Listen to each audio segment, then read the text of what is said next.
You just received an invitation to a Roman banquet. Congratulations. You've either made a powerful friend or a powerful mistake. The wax seal still glistens with imperial red. The note is perfumed. The handwriting curves like a serpent. It says you've been summoned to dine with Rome's finest, senators, generals, maybe even an emperor. There will be music, dancing, a feast beyond your imagination. And that's exactly the problem. Because Roman banquets weren't about food, they were about power and humiliation and watching people crumble, sometimes literally. You wouldn't be a guest, you'd be a test of your stomach, your manners, your dignity, and whether or not your wine has been poisoned. You think you're just attending dinner, but here's what you don't know. You're about to lie sideways on a silk-covered couch, surrounded by men who smile like knives. You're going to be force-fed flamingo tongues and fermented fish guts. You're going to vomit, probably more than once, because that's expected. And if you insult the wrong person, laugh at the wrong joke, or drink too slowly, you might not leave with your head attached. This isn't a dinner party, it's a slow-motion execution, wrapped in gold leaf. So sit down, recline like a Roman, and try to keep your insides. Because by the end of tonight, the only thing you'll be digesting is regret. Welcome to the Roman banquet.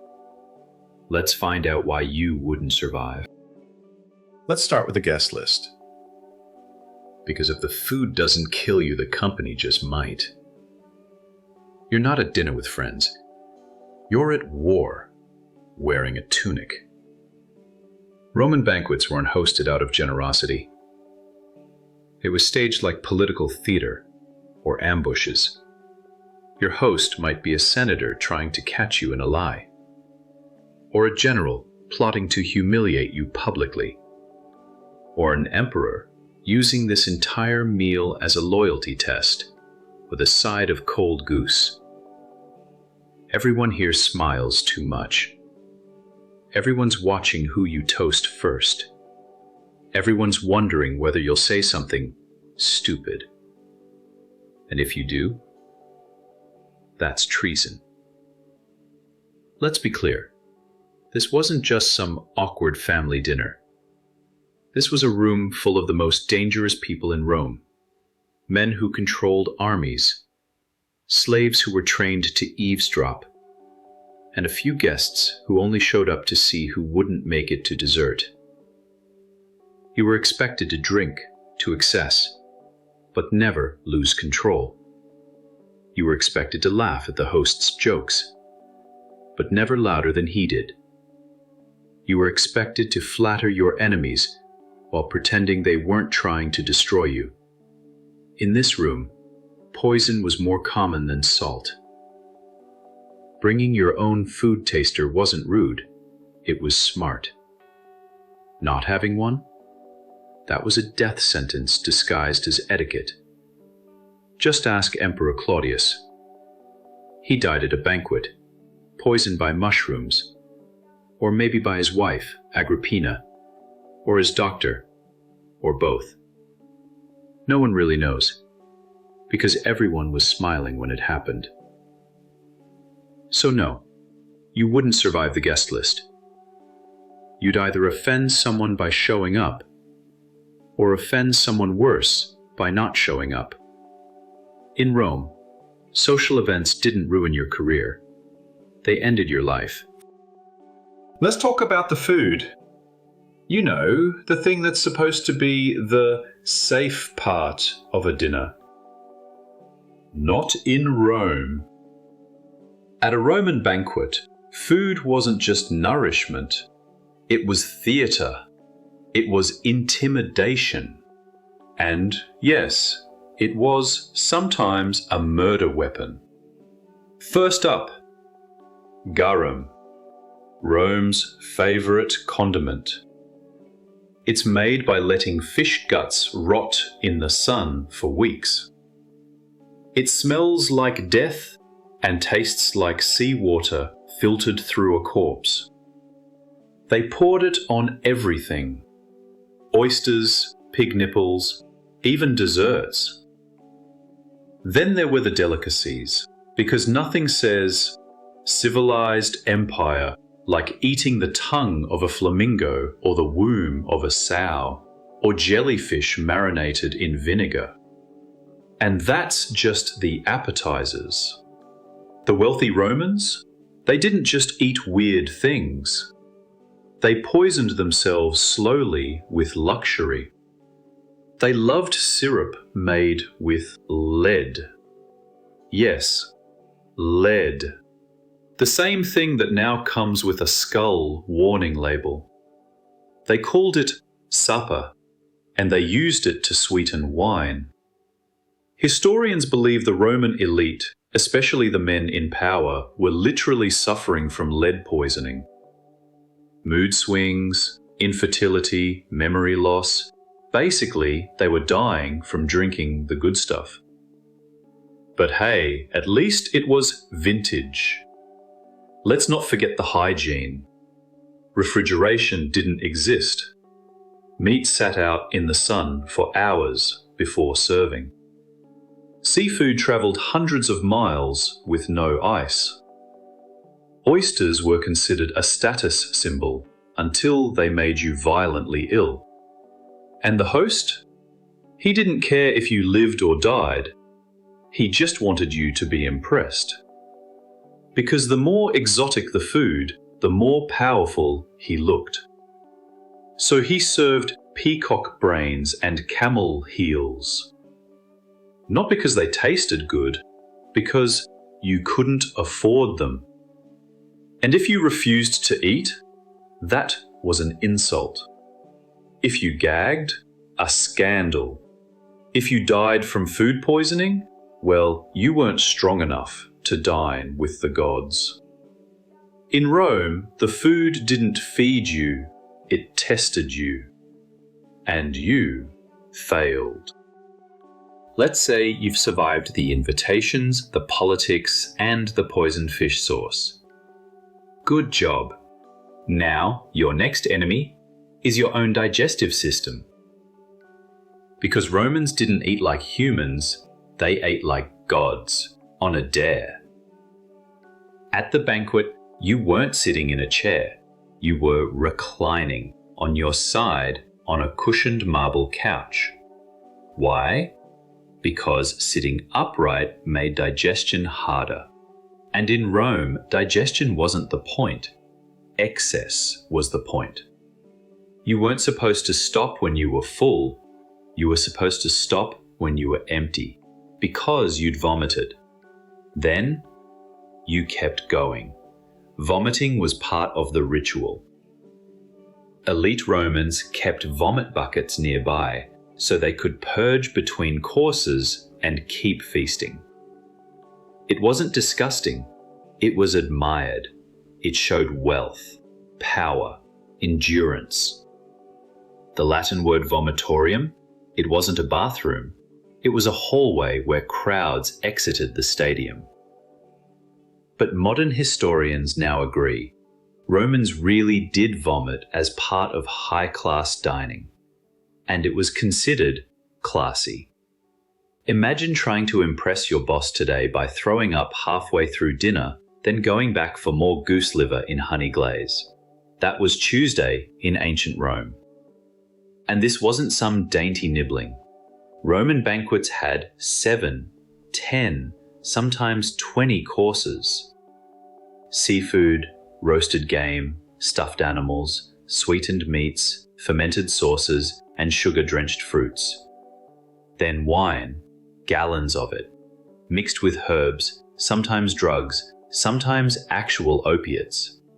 Because what's a little mind-altering chemical among friends? Overeating wasn't just common, it was expected. Hosts took pride in making their guests physically suffer from gluttony. Some even bragged when guests passed out or soiled themselves. One emperor reportedly laughed when a guest's intestines ruptured during dessert. You came for a feast, you left with internal injuries.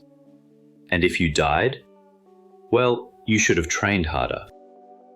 By now, you've been politically threatened, biologically poisoned, and physiologically humiliated. Surely it's time for a little light entertainment, right? Oh, you sweet summer barbarian. Roman banquet entertainment made gladiator fights look like children's birthday parties. First up, live performances. And no, not music or poetry. Try this instead. Dwarves wrestling animals. Slaves forced to reenact mythological rapes. Blindfolded children stumbling through knife dances. Exotic animals mutilated for laughs. Men eating live mice for sport.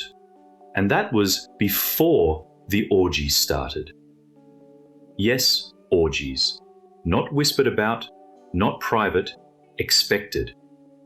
If your host was powerful enough, the post-dinner entertainment included sex shows, forced participation, or humiliation games. Refusing wasn't brave. It was social suicide. And sometimes the entertainment wasn't figurative. Sometimes people actually died. One emperor once invited guests to a banquet held in a room with a collapsing ceiling rigged to crush them, just for fun. Another had naked slaves painted gold and crucified in the garden, where guests could stroll and compliment the lighting. One of Nero's dinner parties featured live executions. Not mock, not staged, real deaths. People burned alive as human torches to illuminate the evening. Imagine trying to enjoy your dessert while someone screams on fire next to a topiary. And the guests? They applauded, because not applauding could get you added to tomorrow's guest list, in a very different capacity. Entertainment wasn't about pleasure. It was about dominance. A reminder, you were here by permission. And if that permission was revoked, you might become the show. So no, you wouldn't survive the entertainment. At best, you'd lose your soul. At worst, you'd lose your head, mid-applause. By now you've puked, gasped, applauded an execution, and possibly blacked out from peacock spleen wine. But you're not done. Because the most dangerous thing at a Roman banquet was you. More precisely, what you said, what you looked at, and what people thought you meant. Every gesture at the table was political theater. Every laugh was an alliance. Every silence was a threat. You were being watched, constantly, by slaves, by spies, by friends waiting to twist your words into a dagger. That toast you just made? If you clinked your goblet toward the wrong senator, congratulations, you just pledged loyalty to the losing faction. If you didn't laugh at the host joke, you're plotting against him. If you laugh too hard, you're mocking him. You're trying to eat goose intestine while playing emotional chess with sociopaths. And don't think your words are safe either. Slaves weren't just servers. They were recording devices with blood-stained feet.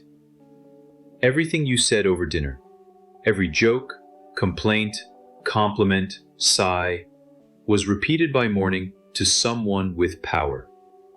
And that someone? They already didn't like you. Let's say you get drunk and make a snide remark about the emperor's generous belly. Funny? Yes. Survivable? No. Tomorrow, that belly will order your execution. And the man who laughed with you?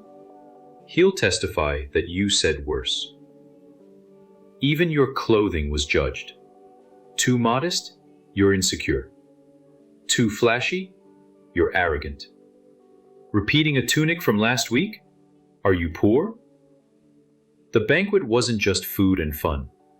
It was a surveillance state with better wine. The dining room was a court. Your host was the judge. And you You were the defendant, the witness, and sometimes the sentence. You came for dinner, you left on a list, and you never saw it coming. So let's review how your night went. You showed up in a borrowed toga, hopeful and hungry. You were seated next to a man who poisoned his last wife for chewing too loudly. You were served fermented fish guts and peacock intestines on silver plates. You vomited 3 times. You accidentally toasted the wrong general. You laughed too loud at a eunuch joke. You made eye contact with the emperor's mistress for 0.7 seconds too long. And now you're on a list, a very short list. Tomorrow, someone will discover a dagger in your home, or a slave will remember you spoke ill of the gods, or your wine will simply taste sweeter than usual. And all of this, every single moment, was part of the experience, because a Roman banquet wasn't a celebration. It was a trial of loyalty, of stamina, of silence. A ritual where the strong devoured, the weak vomited, and the clever survived by saying nothing at all. Still think you could handle ancient Rome? You wouldn't last 10 minutes. Not with your modern stomach. Not with your modern morals. And definitely not with your fear of social awkwardness. In Rome, awkwardness wasn't embarrassing. It was fatal. So next time you sit down to dinner and worry that the conversation is a little tense, just be grateful no one's lighting the neighbors on fire for mood lighting. And if you made it through this video without vomiting, insulting your host, or collapsing from existential dread, congratulations, you're more Roman than most Romans ever were. Subscribe for more historical nightmares they forgot to teach you in school. And remember, in history, no one eats for free.